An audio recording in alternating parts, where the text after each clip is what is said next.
"Drop the weapon. Get down right now," a sharp voice barked. Detective Reyes stood firm, his rifle aimed at Thomas Harper, a 70-year-old retired sergeant who was frozen on his porch. The only thing in Thomas's hand was the leash of his service dog, a loyal Labrador named Duke. Before Thomas could react, a sudden electric shock hit him. He stumbled and fell, Duke barking loudly beside him as his vision blurred.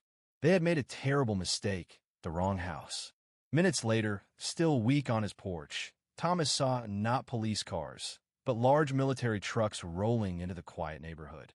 The National Guard had come, and it was clear this wasn't a casual visit.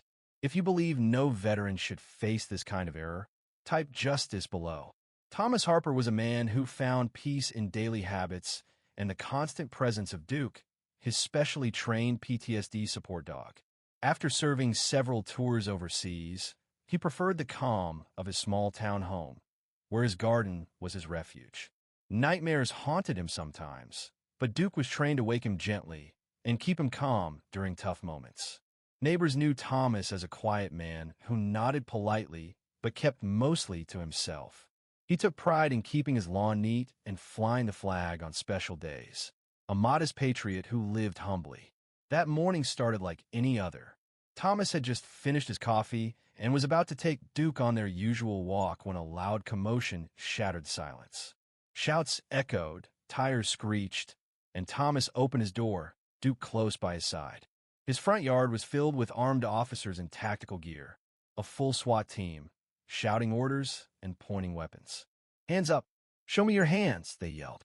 Thomas raised his hands slowly, confused and trying to understand what was happening.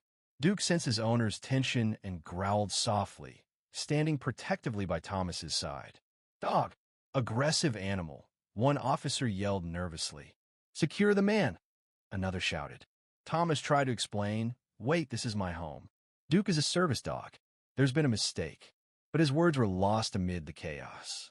A laser dot danced across his chest, rifles pointed at him. Thomas knew this was too much force for a man like him. Before he could say more, an officer shouted, "Taser! Taser!" and fired. The electric prongs hit Thomas squarely. Pain exploded through his body as he collapsed, the leash slipping from his twitching hand. Duke barked wildly, a mix of fear and anger, trying to shield his owner. Thomas lay on the porch, muscles spasming, unable to speak. He heard a voice say, "Dog's loose. Possible threat." He wanted to warn them about Duke, but couldn't move. This wasn't a battlefield. This was his home, and it was all wrong. As Thomas slowly regained some control, officers tore through his house, shouting commands and overturning furniture. He was handcuffed roughly, still disoriented and trembling. Duke was calmed by a more experienced officer who noticed his service vest and used soft words to soothe him. Thomas was forced to sit on his steps, surrounded by armed men, a prisoner in his own home. "You've got the wrong place," he said hoarsely. "I'm Thomas Harper, retired sergeant. This is 45 Maple Lane. Who are you looking for?" Captain Brenner, the SWAT leader, finally came forward, holding a crumpled warrant. His face went pale as he compared the address. Not 45, but 47 Maple Lane. He realized the team had raided the wrong house. The real suspect was next door. "This can't be," Brenner muttered. He ordered his men to stop and secure Duke, who was now trembling beside Thomas. But the damage was done. Thomas's home was trashed, his body aching from the taser, and Duke shaken. Captain Brenner looked apologetic but overwhelmed. Suddenly, the distant rumble of engines grew louder. Military vehicles rolled onto the street. Not police, but National Guard soldiers. They moved swiftly, setting a perimeter around the block, including both houses. Neighbors peeked nervously from windows, watching the scene unfold. From a lead Humvee stepped a tall man in a sharp uniform. Major General Alan Cross, 2 stars shining on his collar. Thomas's former commander during his last tour overseas. Alan had been en route to a state emergency drill when urgent news came through a decorated veteran had been hurt in a botched raid. He diverted immediately, rushing to the scene. Seeing Thomas's shaken state and the mess inside his home, Alan's calm face tightened in anger. Ignoring Captain Brenner's hesitant attempts to explain, Alan knelt beside Thomas. "Thomas, it's Alan. Are you okay, old friend?" he asked gently.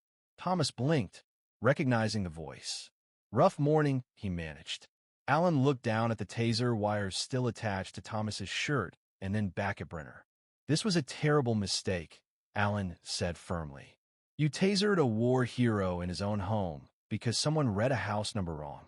Brenner tried to explain about bad intelligence and safety protocols, but Alan cut him off. "Safety is crucial," he said, "but so is good information and careful action. This was a total failure." Alan then ordered his troops to take control. "You'll withdraw now," he told the SWAT team. "Leave everything behind. The state police and the attorney general will investigate." The SWAT team retreated, heads low under the watchful eyes of the National Guard. Alan made sure Thomas got medical help immediately. A medic checked his vitals while Duke was examined by a military vet. Thomas's concern was more for Duke than himself. "The dog's fine," Alan assured him. Alan then called the governor, requesting help to repair Thomas's damaged home and arrange ongoing support. Meanwhile, the real suspect next door was quietly arrested without trouble by another police team.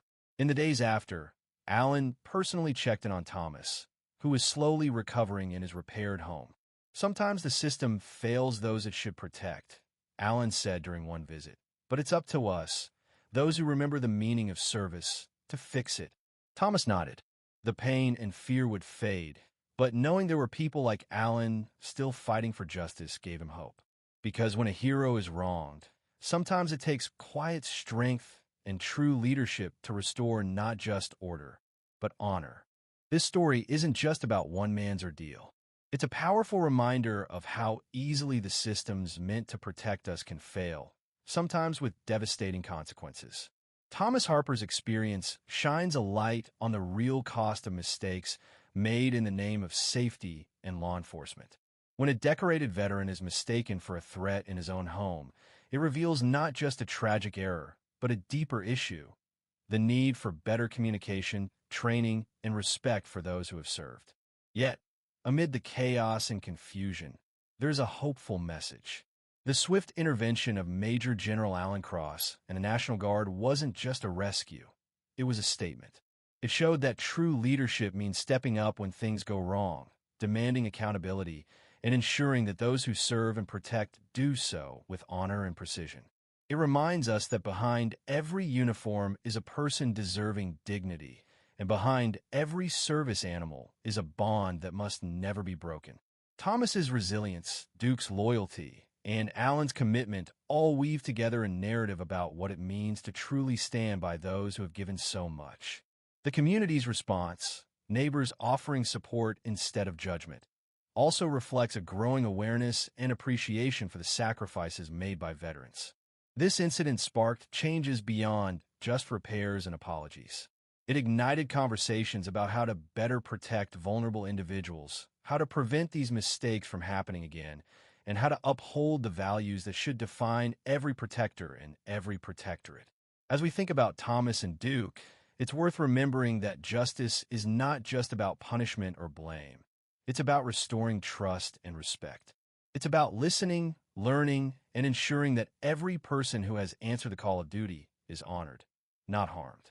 If this story moved you, if you believe accountability matters, and if you stand with veterans and their service animals, let your voice be heard. Because when we demand better, we create a future where heroes like Thomas never face such mistakes again.